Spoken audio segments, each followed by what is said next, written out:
Yeah, Paul, thanks. That's brilliant. So, and some more people might join. Um, but I just wanted to say thanks for joining us. It's been quite a long evening for us.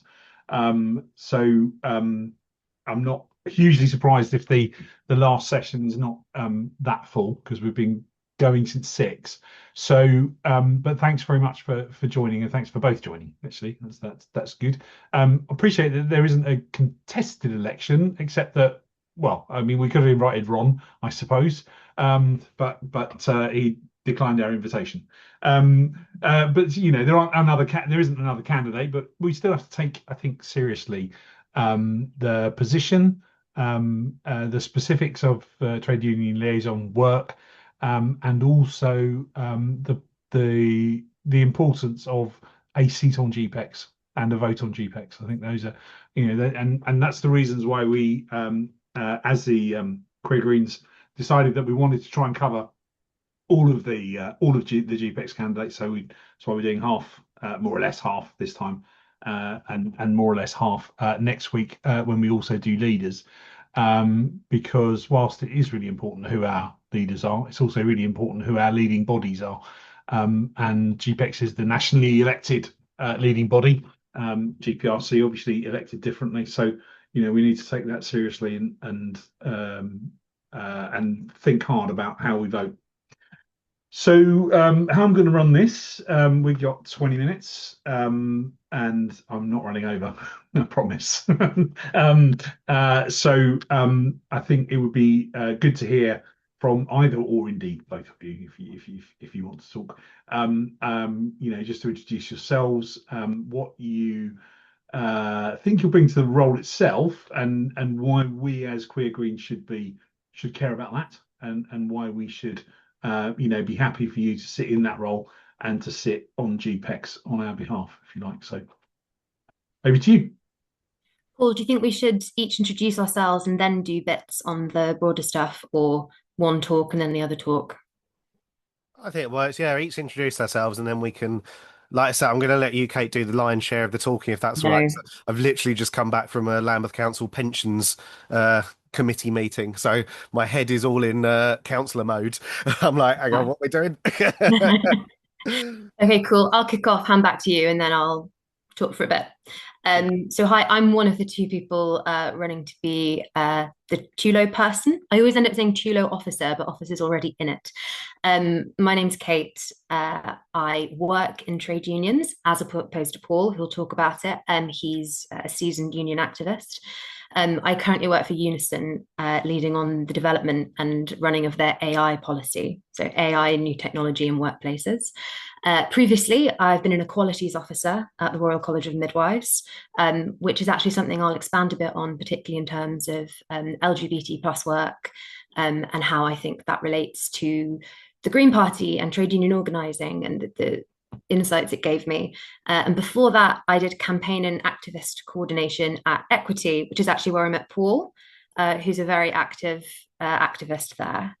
And as well as working professionally in trade unions, I'm involved in an activist rep capacity. I'm currently the young members officer at my Unite branch, having just squeaked in at 29.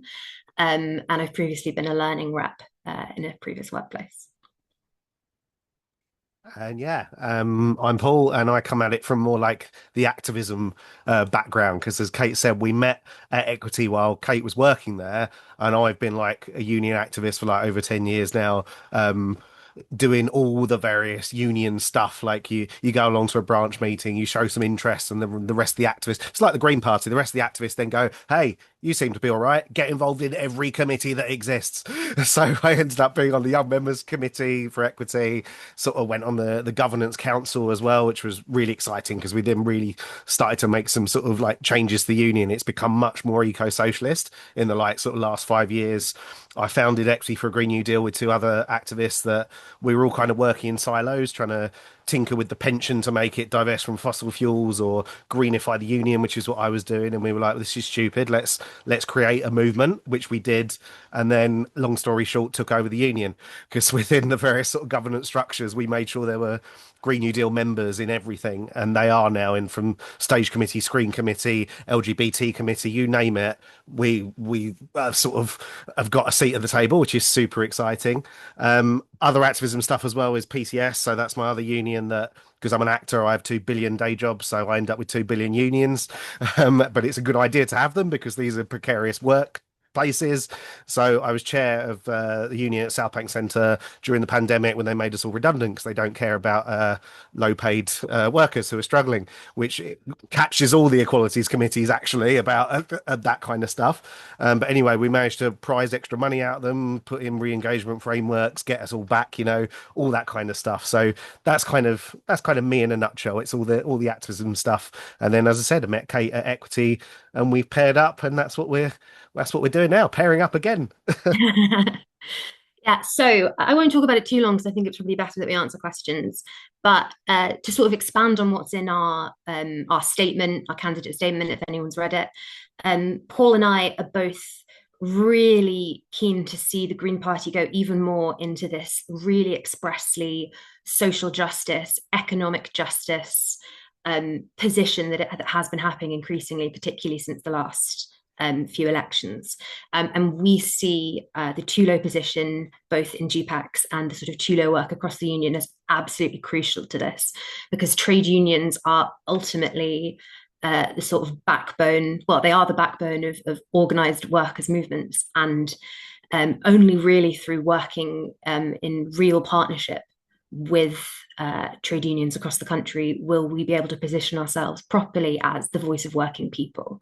And all that to say, we believe that the Green Party is the natural home for workers and workers' rights and workers' political causes. And what we want to do is make sure that while we're in this position, the Green Party is doing more and more to solidify those relationships and make that natural home even more obvious. And we think this is really crucial right now when we're seeing this sort of fracturing of the political scene, and we've got, the collapse of the Conservative vote and popularity falling for Labour. There's a real opportunity to establish ourselves as the real home of the left, and perhaps appeal to a broader range of people than we have done historically. And so, yeah, that's basically that's what underpins our vision for the role. And in terms of why LGBTQ plus A members should specifically care about this role and what we want to do in it. There are loads of ways to say that trade unions are vital to LGBTQ rights. One of which is just the historical role that trade unions have played in advancing the rights of queer people. Even right now, trade unions are sort of on the front line in so many of the battles, winning rights across the equality spectrum. But I think it's also really important to remember that for many LGBTQ plus A people, many of the difficulties they face will be in the workplace. They will be discrimination they face in the hiring process. It will be discrimination they face in the workplace. And this is, I think, particularly true with everything we've heard in this hustings so far about the Supreme Court decision and for trans people in the UK. How are they're going to be experiencing these sort of shifts that are happening in the political spectrum, and they are probably going to be experiencing that in an incredibly negative way in the workplace. And that's where trade unions come in and can be working to defend all members regardless of their sexual or gender identity. And we see that as absolutely key to the Green TULO role as well, is bridging those gaps and working together. I've just seen some questions come in, which distracted me a bit at the end. I don't know if you want to move to questions. Yeah, no, that's great. Sorry, like really silly personal question, but do you guys know Charlotte Bentz then? Do you? Oh yeah, she's my mate. Yeah, I love Charlotte. Yeah. Charlotte pretty much trained me to be a union activist. She was the committee chair when I was on Young Members Committee at Equity, and yeah, I mean, if you know Charlotte Bent, she's a great comrade, and Yeah, absolutely. Yeah, no, I'm not spoken to her for a while, but say hi. Oh, amazing, love that. Cool, just wanted to check. Brilliant. Okay, so we've got a couple of questions already. So first one from Misha. How do you plan to encourage trade unions to affiliate with the Green Party? Is that something you would encourage? And how will trade unions be involved in Green Party policy and mutual and direct action? Mutual aid direct action, sorry. Cool. I've got some immediate thoughts just off the bat of the first one, if Paul, you're okay with me taking that for a bit, which is obviously long term, what we want to see is more trade unions affiliated with the Green Party. And I really think in time that's what we'll see.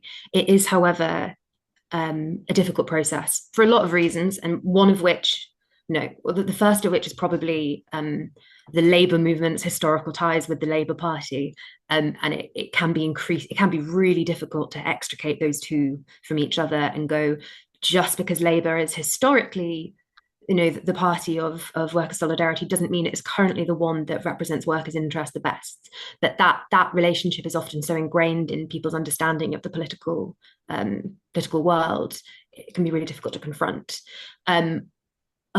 As well as that, I would say, and I say this as someone who's both worked at unions and been an activist at unions, is that they are very democratic institutions, much like the Green Party, and the pace of change can be really slow. So when you approach a question like, how do you plan to encourage more trade unions to affiliate with the Green Party? I think we very much look at it as a long-term process. And I would say the best way to start is through grassroots engagement, because real change in trade unions shouldn't come from the top. It shouldn't come from us engaging with the executive of trade unions and going, hey guys, you really need to affiliate to us. We're great. That would be correct. But it needs to have the support and commitment of the members underneath, both to happen and to be right. These are democratic institutions that need to be treated as such. So I would say we would do that by encouraging local green parties to engage with their local trade union branches, to go to picket lines with a Green Party, we support trade unions thing, and start being there as much physically and visibly, building those relationships at the local level, so that in time that can filter through. And maybe the first step is getting more trade unions to disaffiliate from Labour than it is specifically getting trade unions to affiliate with the Green Party. But if we see it as all as one process, I would say start with the grassroots and go from there. I don't know if you have anything else to add, Paul. No, that's exactly what I was going to say. I think actually the first process is actually disaffiliation, and it's sort of those conversations are already happening. So that's something that we could push for. I mean, I know that from I know how a union can work without any affiliation to a political party, because Equity has never been affiliated to the Labour Party. And I remember once we had a conference where someone tried to affiliate it, and me and funnily enough Scott Ainsley, who's also a Lambeth councillor and is also an Equity member, got up and went, absolutely not, we're both Green Party members, like, do you want us to leave the union then? And everyone went, well, no. And so the point was made, but actually, yeah, the first thing is, I would say, and Kate's obviously nail on the head about how which party is the party of the workers right now. I mean, we've got brilliant prime example in Equity where, with all the AI stuff coming in, it obviously affects us as performers, because they can harness our image, harness our sound, etc., etc. With the AI bill that was coming through, we had more success when it was the Conservative government than we had with the Labour government about having that bill to have protection for workers in the performing arts industry.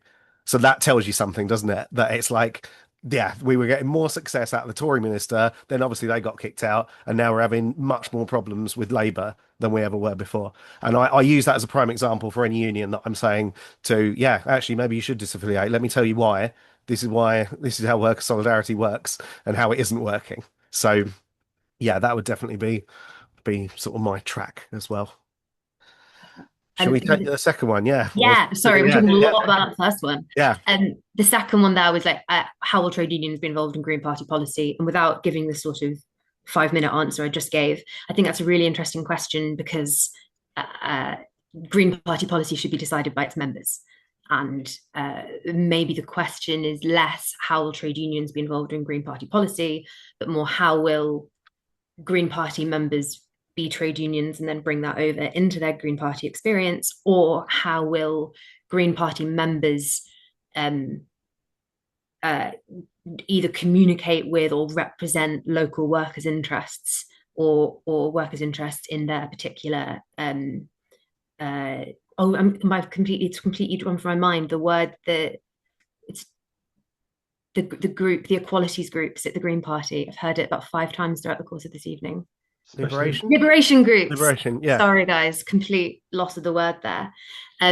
Yeah, my answer would be that what we really need to be doing there is getting as many trade union members to be Green Party members and getting as many Green Party members to be members of a trade union, and developing the relationship there rather than getting trade unions to develop our policy. That said, part of the TULO role that Paul and I are taking is to represent trade union and workers' interests at a policy level. And that is obviously something we would be doing at that stage, is bringing those thoughts and concerns in at that level.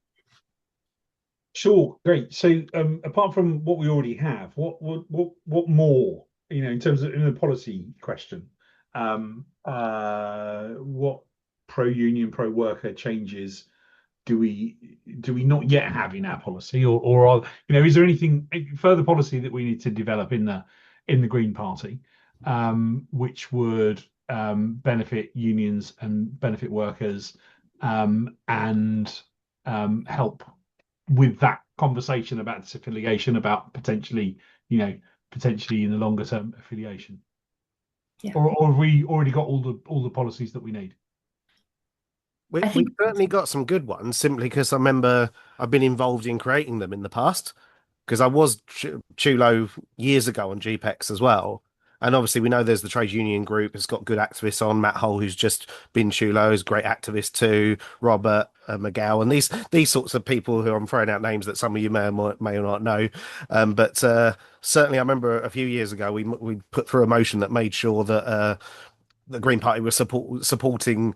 It was about strike thresholds and stuff like that, and it was just basically getting rid of them and making sure that it's, because we know how, and the digital side of things as well, like it's so antiquated with the union laws, where to elect an executive council it's all got to still be by post and stuff like that, and I'm pretty sure we changed that in Green Party policy. I would like to check that to be on the absolute safe side, because if we haven't then we definitely need to, but I'm 99% sure we did like a catch-all sort of union motion. It was a good few years ago now, but it was enough that it broke down those bricks, and it was just all about making sure that people can strike, that people can vote, and that people can organise, and those were the kind of three really important pillars. I know I slightly cut across you, Kate, there. Sorry, I don't know if you were. Please. So good. I was taking all of them first. Way better. This is much better teamwork. I was just going to say, I think there's going to need to be a real reconsideration of all of the Green Party policy in this area once the ERB becomes law, so the Employment Rights Bill, because a huge amount of the things that we've been campaigning for previously are going to be carried through until we know exactly how that falls, and what the bill actually ends up looking like. When that goes through, we're going to need to go through it, fine-tooth comb, and go, okay, this is where we are now. What's been missed out? What do we think should be expanded on? Things like that. I'm going to throw in my just personal area of work. I think we need swift laws about AI and new technology and algorithms in the workplace that are just not covered in the Employment Rights Bill, because the contents of the Employment Rights Bill has been being worked on for so many years. AI was never really considered in time for it. If it's going to be touched, it's going to be an entirely separate piece of legislation. And I think the Green Party could be the party that leads in the development of really substantial and meaningful legislation in that area that would protect workers and citizens alike. But that is what I work on all day, every day, so I could be biased. And sliding it in very quickly, although it's not a direct answer to the question, work on things like the prescription of Palestine action isn't specifically related to trade unions, but is a really worrying move that should concern anyone who takes any sort of action and campaigns against things. And I think that, not specifically a trade union or a worker law, but something we should really be working on. And I'm sure. Okay, so we're up pretty much up to time. So I think we've talked about the issue that Liaision, you've raised there anyway, in terms of shifting that long-term perspective and perception. So was there anything, Kate or Paul, that you wanted to sort of wrap up with, and then we'll probably call it a night? I mean, for me, it's the usual. Thanks very much for inviting us along, and it's a pleasure to come along. And obviously, very pleased to get the 10 out of 10 rating from all the questionnaire, which is Yep. which is important. And hopefully, like, if you look at that questionnaire, we couldn't like elaborate on everything, but we've tried to make it worker centric. Some though, I think it is fair to just go yes, like No, absolutely. yes, like there's no debate there. Like that is the fact. So yeah, so obviously if people would have a look at that, then great. But I'll say thanks very much and hand over to Kate as well. Pretty much the same for me. Thank you so much, Chris, and everyone who put this on. I cannot imagine how much work it's been. So well done in your sort of contribution to democracy. Really impressive. And one last thing is just that if you look at our manifesto, our description, we've got an email address for Paul that anything that goes through to him comes through to me, and both of our blue skies are there. Do reach out. Any other questions? Do you want to chat? We're both here. And as you can tell, we really like talking about this stuff. Oh, and hot off the press, we're now in bright green. You know, the bright green Oh public. yeah. Literally, we got the link to that tonight. So we go in bright green. We're probably like one of the we'll be top news story for like a second. So that'll be fun. At least 10 minutes at least. Yeah. If everyone could go and comment on that just to boost our SEO, that would be fantastic. Yes. Thanks very much, both Paul and Kate, and thanks everyone else for joining us in the room tonight. We're going to close this breakout room now. And we'll be back in the room. But thanks very much. Cheers. Amazing.